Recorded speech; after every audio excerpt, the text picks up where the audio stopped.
70 ఏళ్లు నీటి అడుగున ఉన్న గుడి మళ్లీ భక్తుల దగ్గరికి ఎలా వచ్చింది? మైసూర్లోని వేణుగోపాల స్వామి గుడి అద్భుత కథ ఇది. 12వ శతాబ్దంలో హోయసల రాజులు ఈ గుడిని ఎంతో గొప్పగా కట్టించారు. కాని 1911లో అప్పటి ఇంజనీర్ విశ్వేశ్వరయ్య గారు రైతుల కోసం ఆ ప్రాంతంలో డ్యాంను నిర్మించారు. దీని కారణంగా అక్కడ ఉన్న ఆ ఆలయం నీటిలో మునిగిపోయింది. అయితే 2000 సంవత్సరంలో వచ్చిన కరువు కారణంగా ఈ ఆలయం మొత్తం బయటపడింది.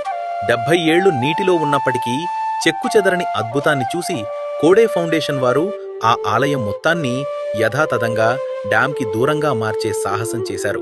దీనికోసం గుడిలోని ప్రతి రాయికి నంబరు వేసి ఫోటోలు, వీడియోలు తీసుకున్నారు. తర్వాత ఒక్కొక్క రాయిని జాగ్రత్తగా విడదీసి కిలోమీటరు దూరంలో ఉన్న కన్నంబాడి గ్రామంలో ఆలయ పునర్నిర్మాణం చేపట్టారు.